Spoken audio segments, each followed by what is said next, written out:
the morning of February 7, 1943.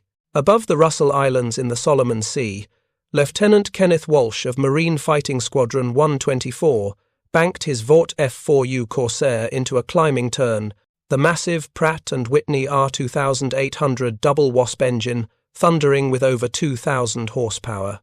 Below him, a formation of Japanese Mitsubishi, A-6M0s climbed to intercept, their pilots confident in the proven superiority of their nimble fighters. Within minutes, Walsh would shoot down two of them.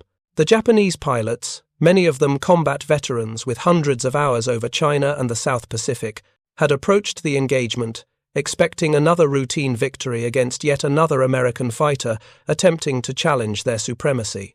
Instead, they encountered something that shattered their assumptions about American naval aviation. The Corsair they faced that day represented a fundamental shift in the Pacific Air War, a shift Japanese commanders would not fully comprehend until their most experienced pilots began disappearing from the skies at an alarming and unprecedented rate. The story of how the Corsair transformed from a rejected, problematic aircraft into the most feared fighter in the Pacific begins not with that February engagement, but with the desperate scramble to counter Japanese air superiority that had defined the war's opening months. By late 1941, the Imperial Japanese Navy's pilots had established a terrifying reputation across the Pacific. Flying the Mitsubishi A-6M0, Japanese aviators had systematically destroyed Allied air forces throughout Southeast Asia and the Pacific Islands. The Zero possessed extraordinary maneuverability, exceptional climb rate, and remarkable range that allowed it to escort bombers on missions Allied planners considered impossible. If you're enjoying this deep dive into the story, hit the subscribe button and let us know in the comments from where in the world you are watching from today. American and Allied pilots attempting to engage Zeros in turning dogfights discovered a brutal truth. The Japanese fighter could outturn virtually any opponent, maintain control at speeds where Allied fighters stalled, and execute combat maneuvers that seemed to defy aerodynamic principles. Reports from surviving pilots described Zeros performing impossibly tight turns, climbing at angles that left heavier Allied fighters wallowing behind, and maintaining combat effectiveness at altitudes where American engines gasped for oxygen. The early months of 1942 witnessed systematic destruction of Allied air power throughout the Pacific theater. In the Philippines, over Malaya, across Burma, and throughout the Solomon Islands, Japanese pilots accumulated victory after victory against outmatched opposition flying obsolete or inadequate aircraft. The Brewster Buffalo, operated by American, British, Dutch, and Australian forces, proved catastrophically inferior to the Zero in every meaningful performance category. The Buffalo was slower, less maneuverable, more vulnerable to battle damage, and possessed inadequate firepower. Pilots flying Buffaloes against Zeros faced survival odds that made each mission a calculated risk with death as the most likely outcome. Even the more capable Grumman F4F Wildcat, which would eventually prove its worth when flown using proper tactics, suffered from significant performance disadvantages against the Zero. The Wildcat was slower, climbed more poorly, possessed less range, and could not match the Zero's turning radius. American pilots learned through bitter experience that engaging Zeros in traditional turning dogfights meant almost certain death. Survival required new tactics that exploited the Wildcat's advantages, mainly its superior diving speed, rugged construction, and heavier armament, rather than attempting to outturn an opponent specifically designed for extreme maneuverability. The tactical solution developed by experienced pilots like John Thatch involved teamwork, disciplined energy management, and hit-and-run attacks that avoided sustained turning engagements. The Thatch weave, where pairs of Wildcats covered each other through coordinated crossing maneuvers, allowed American pilots to survive encounters with superior Japanese fighters. But survival was not the same as dominance. The United States Navy needed a fighter that could not merely survive against the Zero, but decisively defeat it in combat while providing the range, reliability, and carrier compatibility required for Pacific operations.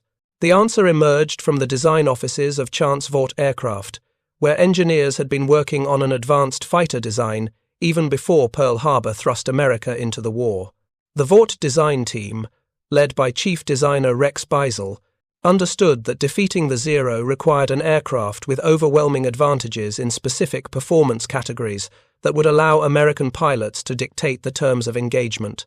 They could not outturn the Zero. Japanese design philosophy prioritized maneuverability above all else, accepting compromises in protection, structural strength, and other areas to achieve extreme agility. But American designers could build a fighter that was faster, more powerful, better protected, and more heavily armed than anything the Japanese could field. The key to the Corsair's extraordinary performance lay in the engine. Pratt Whitney's R-2800 Double Wasp represented the most powerful aircraft engine in production when Vought began the design process. This 18-cylinder, two-row radial engine produced over 2,000 horsepower, nearly double the power output of the Zero's Nakamura Sakae engine. But installing such a massive, powerful engine in a carrier-based fighter presented extraordinary engineering challenges. The enormous propeller required to absorb 2,000 horsepower needed substantial diameter to achieve efficiency, but a large propeller on a carrier-based fighter created impossible ground clearance problems during landing and takeoff. Conventional landing gear tall enough to provide adequate propeller clearance would be too long, too heavy, and too structurally weak to withstand carrier landing impacts. Vaught's solution was ingenious and distinctive. They designed an inverted gull-wing configuration, where the wing bent sharply downward from the fuselage before extending outward at a shallower angle. This unique configuration allowed shorter, lighter landing gear, while still providing adequate propeller clearance. The inverted gull-wing became the Corsair's most recognizable visual feature, but it served a purely functional purpose, solving the ground clearance problem while minimizing aerodynamic drag and structural weight penalties. The resulting aircraft combined extraordinary power with advanced aerodynamic design. The Corsair featured a laminar flow wing, a relatively new technology that reduced drag by maintaining smooth airflow over the wing surface across a wider range of speeds and angles of attack. The engine installation utilized a sophisticated turbo supercharger system that maintained power output at high altitudes, where conventional engines lost performance. The armament consisted of 6 50-caliber Browning M2 machine guns, providing devastating firepower compared to the Zero's 2 machine guns and 2 20mm cannons. The Corsair's structure incorporated armor protection for the pilot and self-sealing fuel tanks that prevented catastrophic fires from bullet strikes, features the Zero completely lacked in its pursuit of minimum weight and maximum maneuverability. The prototype XF-4U-1 first flew on May 29, 1940, from Stratford, Connecticut, with Lyman Bullard at the controls. Initial test flights immediately demonstrated extraordinary performance. On October 1, 1940, test pilot Boone Guyton flew the prototype to 405 miles per hour, making it the first American fighter to exceed 400 miles per hour in level flight. This achievement generated tremendous enthusiasm within the Navy, which immediately recognized the Corsair's potential to transform carrier aviation. However, the path from impressive prototype to operational carrier fighter would prove far more difficult than anyone anticipated. The Corsair's combination of powerful engine, high wing loading, and unique aerodynamic characteristics created handling challenges that would delay its carrier deployment for over 2 years. The most serious problem involved landing characteristics. The Corsair approached carriers at relatively high speeds due to its wing loading, and the long nose blocked the pilot's forward view during the critical final approach phase. The inverted gull-wing configuration, while solving the propeller clearance problem, created unpredictable stall characteristics. The airplane would sometimes drop a wing suddenly during low-speed approaches, a potentially fatal characteristic when attempting to land on a pitching carrier deck with minimal altitude margin. The powerful engine created torque effects that novice pilots found difficult to control, particularly during takeoff, when asymmetric thrust could cause the aircraft to veer unpredictably. Visibility problems extended beyond landing approaches. The long nose and cockpit positioning made taxiing difficult and dangerous on crowded carrier decks, where spatial awareness meant the difference between safe operations and catastrophic accidents. These problems, documented through extensive testing at Naval Air Station Patuxent River in Maryland, led to a controversial decision. Despite the Corsair's extraordinary performance, The Navy concluded it was too dangerous for carrier operations with average pilot skill levels and relegated it to land-based Marine Corps squadrons where longer runways and less demanding landing environments would make the aircraft's characteristics more manageable. For Vought and the Navy, this decision represented a significant disappointment. The Corsair had been designed specifically as a carrier fighter, but its carrier career appeared finished before it began. However, the Marine Corps squadrons that received the Corsair in late 1942 discovered that the aircraft's performance advantages far outweighed its handling quirks once pilots adapted to its characteristics. The first operational Marine squadron to receive Corsairs was VMF 124, commanded by Major William Giese. The squadron began receiving F-4U-1s in October 1942 at Camp Kearney, California, where pilots underwent conversion training on the new type. The transition from Wildcats to Corsairs required significant adjustment. The Corsair was faster, heavier, more powerful, and more demanding than anything the pilots had flown previously. But the performance difference was immediately apparent. The Corsair could outrun, outclimb, and outdive the Wildcat by enormous margins. It possessed superior firepower, better protection, and substantially greater range. Once pilots mastered the Corsair's characteristics and learned to work with rather than against its unique handling qualities, they discovered an aircraft that gave them overwhelming advantages against any opponent. VMF 124 arrived at Henderson Field on Guadalcanal on February 12, 1943, becoming the first Corsair squadron to enter combat operations. The squadron faced immediate and intense combat. Japanese forces still contested control of the Solomons, and air battles occurred daily as both sides struggled for air superiority over the strategic islands and surrounding waters. The Corsair's combat debut came during bomber escort missions and fighter sweeps over Japanese positions in the Central Solomons. Japanese pilots, accustomed to their qualitative superiority over American fighters, initially approached engagements with Corsairs using the same aggressive tactics that had proven successful against Wildcats and other allied types. They attempted to draw Corsairs into turning dogfights, where Japanese pilots expected their superior maneuverability and experience would prevail. Instead, they encountered an aircraft that refused to fight on Japanese terms. Corsair pilots had been thoroughly briefed on the Zero's capabilities and limitations. They understood that attempting to turn with Zeros meant abandoning their advantages and fighting the enemy's preferred engagement style.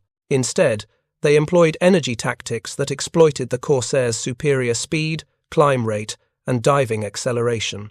A typical engagement would begin with Corsairs maintaining altitude advantage over Japanese formations.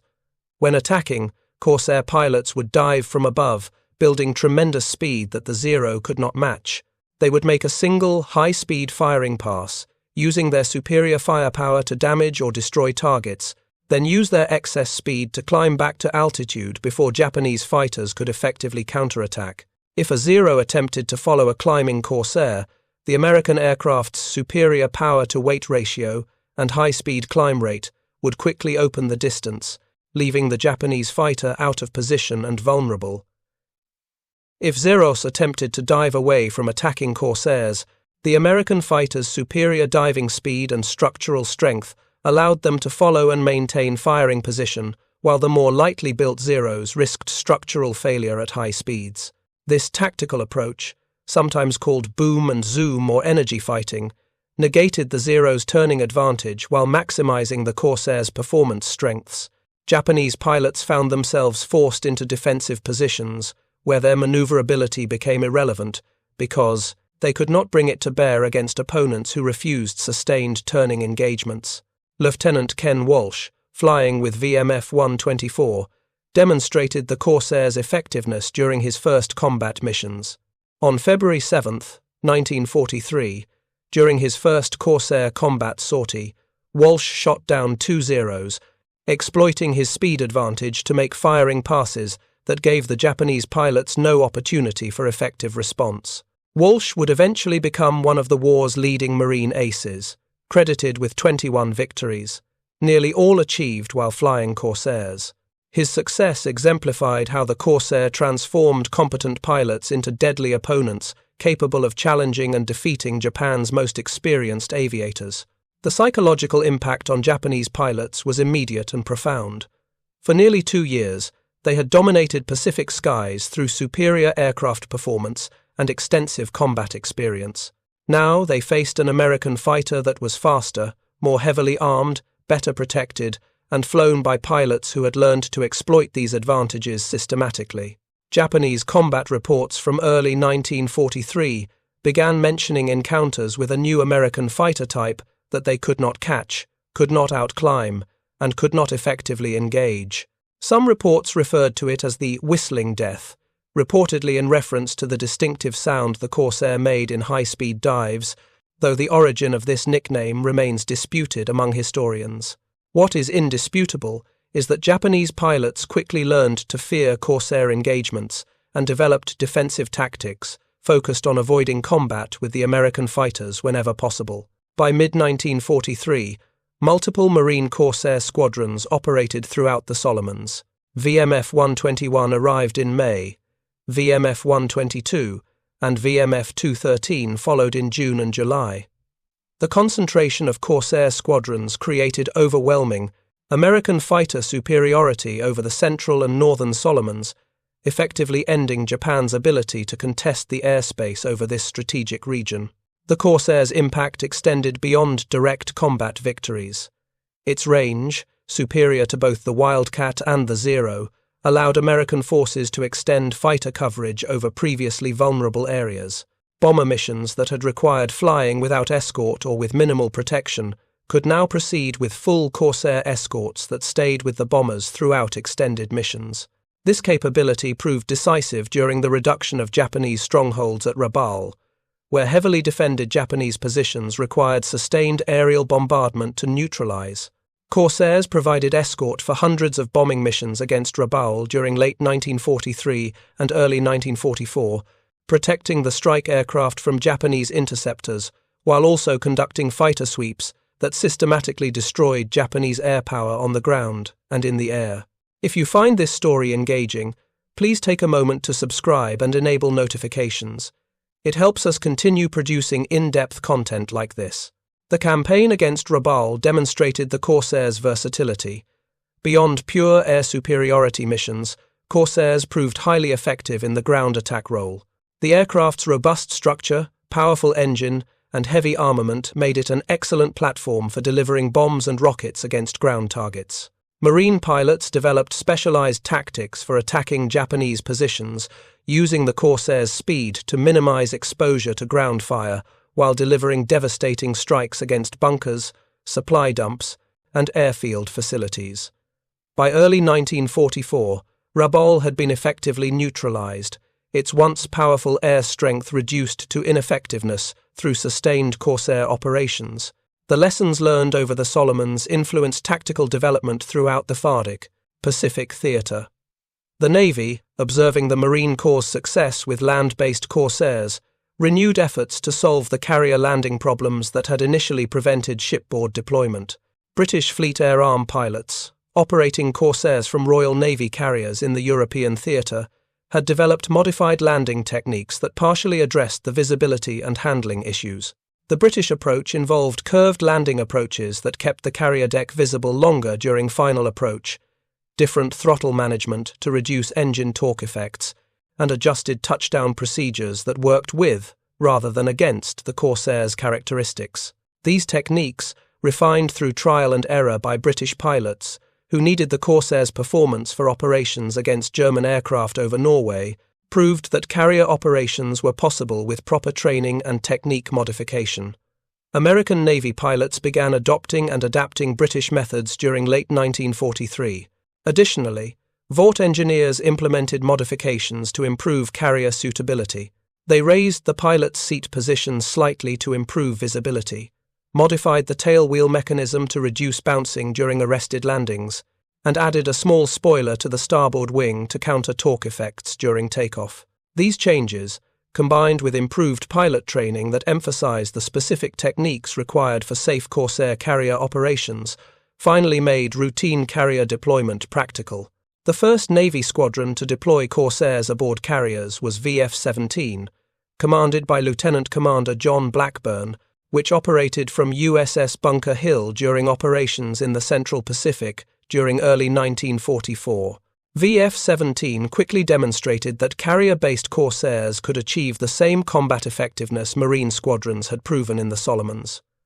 During their combat cruise, VF-17 was credited with 154 aerial victories against only one Corsair lost in air combat, a kill ratio that exceeded even the impressive figures Marine squadrons had achieved. The expansion of carrier-based Corsair operations during 1944 coincided with the American advance across the Central Pacific. The island-hopping campaign required sustained carrier air operations that placed enormous demands on aircraft and pilots. Carriers would remain on station for weeks, launching hundreds of sorties against Japanese positions while defending the fleet against counterattacks. The Corsair proved ideal for this demanding operational environment. Its range allowed extended combat air patrols and long-range strike missions. Its reliability meant high availability rates, even under intensive operating conditions. Its performance gave pilots confidence they could handle any aerial threat. Perhaps most critically, its structural strength and protective features brought pilots home even when battle-damaged, preserving the trained personnel who were ultimately more valuable than the aircraft they flew. The campaign through the Marianas during summer 1944 showcased the Corsairs' capabilities. During the Battle of the Philippine Sea in June 1944, often called the Great Marianas Turkey Shoot, Navy fighters, including Corsairs, decimated Japanese carrier air groups attempting to attack the American fleet. Japanese pilots, many of them hastily trained replacements for the experienced aviators lost during 2 years of attrition warfare, stood virtually no chance against American fighters, flown by increasingly experienced pilots operating aircraft with overwhelming performance advantages. The battle effectively destroyed Japanese carrier aviation as a meaningful threat. American fighters shot down approximately 350 Japanese aircraft during the engagement, while losing only 30 of their own. The Corsair squadrons participating in the battle achieved kill ratios exceeding 20-1, figures that reflected not only aircraft performance, but also the cumulative advantage of superior training, better tactics, and operational experience. Japanese commanders, analyzing the catastrophic losses, understood they faced an unsolvable problem. American industrial capacity produced fighters faster than Japan could destroy them. American training programs generated replacement pilots faster than attrition could deplete squadrons. American technological capabilities had produced aircraft that Japanese industry could not match. The strategic situation had become hopeless, though Japanese forces would continue fighting for another year before final defeat. The psychological impact on surviving Japanese pilots was devastating. Where they had once approached combat with confidence born of superior training and equipment, they now flew missions with full knowledge they were likely flying to their deaths. Combat reports and diary entries from Japanese aviators during late 1944 and 1945 reveal a force that understood it was beaten but continued fighting from duty, honor, or simple inability to imagine any alternative. References to specific American fighter types appear frequently in these accounts, with the Corsair mentioned particularly often, sometimes by its Japanese nickname, sometimes simply as the bent-wing fighter or gull-winged fighter that Japanese pilots learned to identify and fear. One particularly telling account comes from Japanese fighter pilot Saburo Sakai, one of Japan's leading aces who survived the war and later wrote extensively about his experiences. Sakai described encountering Corsairs during operations over the Philippines and being shocked by their performance. He noted that the Corsair was faster than any Japanese fighter, could outclimb them, possessed far heavier firepower, and was flown by pilots who clearly understood how to exploit these advantages. Sakai, who had achieved extraordinary success against earlier American fighters through superior skill and experience, found himself reduced to desperate defensive maneuvering simply to survive against Corsairs, flown by pilots with far less experience than his own. The reversal was complete and undeniable. By late 1944, the correlation of forces had shifted so dramatically that Japanese commanders began implementing kamikaze tactics, recognizing that conventional air combat had become futile and that only suicide attacks offered any possibility of damaging American forces. The emergence of organized kamikaze operations represented acknowledgement that Japan had lost the air war and could no longer contest American air superiority through conventional means. The Corsairs' role expanded to include kamikaze defense, where its speed and climbing ability proved essential for intercepting suicide aircraft before they could reach fleet units. Combat air patrol Corsairs orbiting above American task forces could dive on approaching kamikaze formations, using their speed advantage to intercept before the Japanese pilots could begin their final dives toward ships. The heavily armed Corsairs possessed sufficient firepower to destroy attacking aircraft with short bursts, critical when engagement time measured in seconds. During the Philippines campaign and later operations around Okinawa, Corsair squadrons shot down hundreds of kamikaze aircraft, preventing attacks that would have inflicted severe casualties on American naval forces. The effectiveness of these defensive operations reflected the Corsairs' suitability for the mission. Defending against kamikaze required aircraft that could maintain extended patrols, respond rapidly to threats, intercept fast-moving targets, and deliver immediate destructive firepower. The Corsair excelled in all these requirements. Fleet commanders came to depend absolutely on Corsair combat air patrols for protection against aerial attack, trusting that the fighter pilots overhead would intercept threats before they could damage ships or kill sailors. This trust was earned through consistent performance across thousands of defensive missions. The Okinawa campaign during spring and summer 1945 represented the Corsairs' final major combat test. Japanese forces launched over 1,500 kamikaze sorties against American ships, supporting the invasion, the most intensive aerial suicide campaign of the war. Despite this overwhelming onslaught, the vast majority of kamikaze aircraft were destroyed before reaching their targets, many shot down by Corsairs flying defensive patrols. The kill ratios achieved during Okinawa remained extraordinary. Navy and Marine Corsair squadrons operating from carriers and captured airfields on Okinawa itself maintained kill ratios exceeding 10-1, even against opponents who deliberately sought death and required only a single hit to achieve their mission objective. The statistics from Okinawa demonstrate the Corsairs' effectiveness more clearly than any other single campaign. Over 3 months of sustained operations, Corsair squadrons flew tens of thousands of sorties, engaged in hundreds of aerial combats, and achieved thousands of victories while suffering relatively modest losses. The majority of Corsairs lost during the Okinawa campaign fell to ground fire during low-level strike missions rather than to Japanese fighters, which had become increasingly rare as Japan's remaining fighter strength was consumed in kamikaze operations. By the time Japan surrendered in August 1945, the Corsair had established itself as one of the war's most successful and deadly fighters. Production numbers reflected its importance to American naval aviation. Vought and licensees Goodyear and Brewster produced over 12,600 Corsairs during the war years. By comparison, Grumman produced approximately 12,200 Hellcats, and the combined production figures for both types dwarfed Japanese fighter production during the same period. The strategic implications were clear. American industry could produce advanced, high-performance fighters in quantities that Japan could not approach, creating numerical superiority that compounded qualitative advantages. The Corsair's combat record speaks to its effectiveness. Official Navy and Marine Corps records credit Corsairs with over 2,100 aerial victories against all opponents during World War II. This figure represents only confirmed victories that met strict verification requirements. Probable victories and damaged aircraft that likely did not survive would increase the total substantially.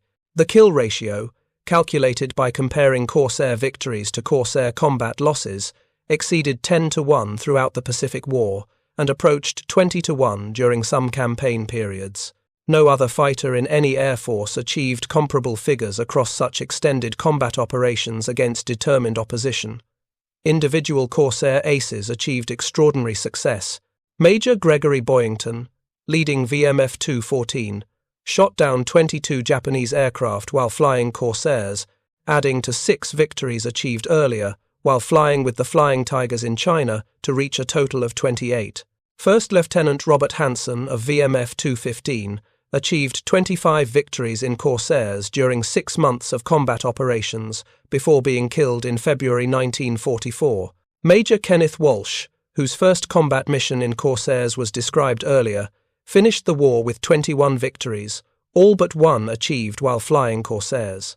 These individual achievements, impressive in themselves, represented only the most successful examples from hundreds of competent pilots who achieved multiple victories while flying Corsairs. The average Corsair pilot in an operational squadron could expect to achieve at least one victory during a combat tour, and experienced pilots routinely achieved 5 or more. This consistent success across the entire pilot population, not just a small elite, demonstrated that the Corsair's advantages were systemic rather than dependent on exceptional individual skill. A competent pilot flying a Corsair possessed overwhelming advantages over even highly skilled opponents flying inferior aircraft. The aircraft itself contributed decisively to pilot success through its performance characteristics, firepower, and survivability. Japanese assessments of the Corsair, documented in captured intelligence reports and post-war interrogations, reveal the profound impact the aircraft had on Japanese strategic thinking. Japanese intelligence officers analyzed captured Corsairs and American combat reports to understand the source of American fighter superiority. Their conclusions acknowledged that the Corsair represented a fundamental technological advantage Japan could not counter with existing or planned fighter designs. Japanese engineers noted the Corsair's powerful engine, advanced supercharger system, efficient aerodynamics, heavy armament, and protective features. They recognized that replicating these capabilities would require industrial resources, advanced materials, and manufacturing technologies that Japan did not possess and could not develop under wartime conditions. Even if Japanese designers could create comparable aircraft on paper, actually producing them in meaningful numbers was impossible given Japan's collapsing industrial base, severe resource shortages, and the disruption caused by American bombing of Japanese factories and transportation networks. Japanese fighter development during 1944 and 1945 attempted to create aircraft capable of challenging American superiority, but these programs consistently failed to produce operational aircraft in significant numbers. The Kawasaki Ki-100, designed as a high-performance interceptor, showed promise in testing, but suffered from engine reliability problems and never achieved large-scale production. The Nakajima Ki-84, intended as an advanced naval fighter, entered limited production too late to influence combat outcomes. The Mitsubishi A-7M, designed to replace the Zero with improved performance and protection, never reached operational squadrons before war's end. These failures reflected fundamental problems in Japanese industry and engineering that no amount of effort could overcome during the war's final years. American advantages in industrial capacity, resource availability, technological sophistication, and trained personnel had become insurmountable. The Corsair exemplified these advantages. It was not merely a good fighter design, it was a fighter design that could only have emerged from an industrial and technological base capable of producing powerful engines, advanced materials, sophisticated systems, and precision manufacturing at scale. Japanese industry, even operating at maximum capacity with unlimited resources, could not have produced an equivalent aircraft in equivalent numbers. The reality was that Japan never operated at maximum capacity and never had unlimited resources. By 1944, American submarines had strangled Japanese maritime trade, cutting off raw material supplies essential for advanced manufacturing. American bombers systematically destroyed Japanese factories, forcing production into dispersed, inefficient facilities that could not maintain quality or quantity. Japanese training programs collapsed as fuel shortages prevented adequate flight training for new pilots, creating a vicious cycle where inexperienced pilots died quickly, requiring more replacements who received even less training. Against this backdrop of systemic collapse, the Corsair represented everything Japan could not counter.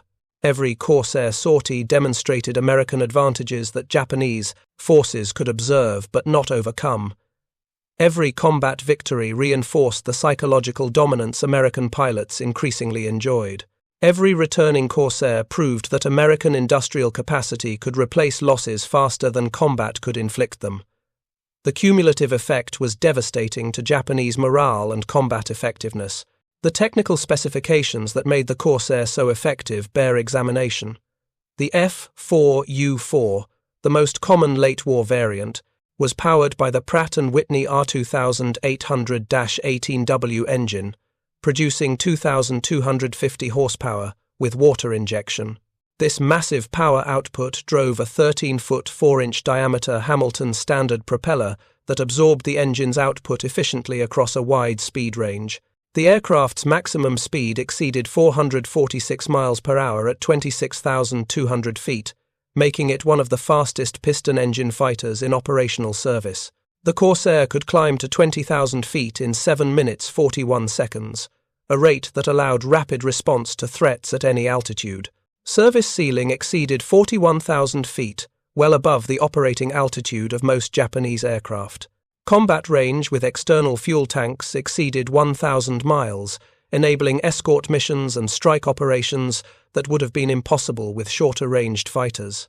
The armament consisted of 6 Browning M250 caliber machine guns, 3 in each wing, with total ammunition capacity of 2,400 rounds. This provided sufficient ammunition for approximately 20 seconds of sustained fire, adequate for multiple engagement opportunities during extended patrols. The 50 caliber Browning was a devastating weapon against aircraft, capable of destroying fighters with short bursts and damaging or destroying larger aircraft with sustained fire. Later variants could carry external ordnance, including bombs up to 2,000 pounds total weight, or 8 5-inch high-velocity aircraft rockets, transforming the Corsair from pure fighter into effective fighter-bomber. The protective features included armor plate behind and beneath the pilot's seat, armored glass windscreen, and self-sealing fuel tanks in the wings and fuselage. These features added weight that reduced pure performance slightly but dramatically improved survivability. Combat reports consistently documented Corsairs returning from missions with significant battle damage that would have destroyed less robust aircraft. The combination of armor protection, structural strength, and redundant systems allowed Corsairs to absorb punishment and bring pilots home, preserving the trained personnel who were ultimately more valuable than the aircraft themselves. The Corsair's operational record extended well beyond World War II. The aircraft remained in production until 1952, with later variants serving through the Korean War and beyond. During Korea, Corsairs flying from carriers and land bases provided close air support for United Nations forces, demonstrating that the design retained effectiveness even against more modern opponents. The Corsair's long service life reflected its fundamental soundness as a design and its adaptability to evolving mission requirements. Post-war evaluation by military analysts and aviation historians consistently ranked the Corsair among the finest fighters of World War II. Comparative studies examining performance, combat effectiveness, versatility, and operational service identified the Corsair alongside the P-51 Mustang and the Fauve 190 series as representing the peak of piston-engine fighter development. Each of these aircraft achieved success through different approaches to similar problems, but all shared common characteristics, including powerful engines, advanced aerodynamics, heavy armament, and robust construction. The human dimension of the Corsair's story deserves emphasis. Behind the statistics and technical specifications were thousands of pilots who flew these aircraft in combat, mechanics who maintained them under difficult conditions, and commanders who developed the tactics that exploited their capabilities. The pilots came from diverse backgrounds, some already experienced aviators before the war, others barely out of flight school when they climbed into Corsair cockpits for the first time. What unified them was training that emphasized systematic exploitation of aircraft capabilities, tactical doctrine that maximized advantages while minimizing exposure to enemy strengths, and confidence born of flying an aircraft that gave them every possible advantage in combat. Marine pilots, in particular, developed a deep affinity for the Corsair. Marine Corps squadrons received the aircraft first, flew it longest, and achieved the highest victory totals. The Corsair became synonymous with Marine Corps aviation, featured prominently in unit traditions and collective memory. Many Marine pilots who flew Corsairs during the war maintained lifelong connections to the aircraft, participating in reunions, supporting preservation efforts, and sharing their experiences with historians and enthusiasts. Their testimony provides invaluable insight into what made the Corsair effective beyond mere technical specifications. Pilots consistently emphasized the aircraft's strength and reliability, its ability to absorb battle damage and continue functioning, and the confidence these characteristics inspired. They described the raw power available from the massive engine, the acceleration in dives that left opponents behind, and the devastating effect of 650 caliber machine guns converging on a target. They also acknowledged the aircraft's demanding characteristics, particularly during carrier landings, but emphasized that proper training and technique made these manageable and that the performance advantages far outweighed any handling quirks. The maintenance personnel who kept Corsairs flying deserve recognition. Operating high-performance aircraft under combat conditions, often at primitive forward airfields with limited facilities and constant enemy threat, required dedication, skill, and improvisation.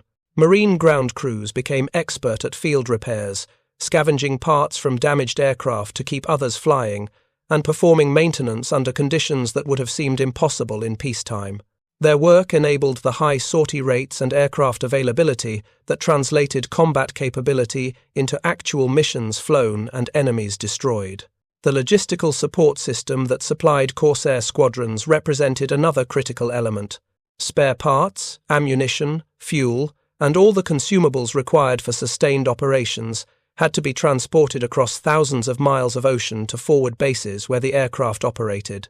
The United States military's logistics capability, often underappreciated compared to combat operations, made sustained Corsair operations possible. Without reliable logistics, the most capable aircraft would have been useless, grounded by lack of fuel, ammunition, or spare parts. The fact that Corsair squadrons maintained high operational readiness throughout extended campaigns testified to the logistics system's effectiveness. The Corsair's legacy extends into popular culture and historical memory. The distinctive inverted gull wing makes the aircraft instantly recognizable even to those with minimal aviation knowledge. Television shows, most notably Bar Bar Black Sheep, chronicling Gregory Boyington's VMF 214, introduced the Corsair to generations who had not lived through the war. Air shows feature restored Corsairs performing flight demonstrations that showcase the aircraft's performance and distinctive appearance. Museums preserve Corsairs as examples of World War II aviation technology, allowing visitors to examine closely the aircraft that dominated Pacific skies. These preservation efforts ensure that future generations can appreciate the Corsair not merely as historical abstraction, but as tangible artifact representing a specific moment in aviation and military history. Thank you for watching. For more detailed historical breakdowns, check out the other videos on your screen now, and don't forget to subscribe.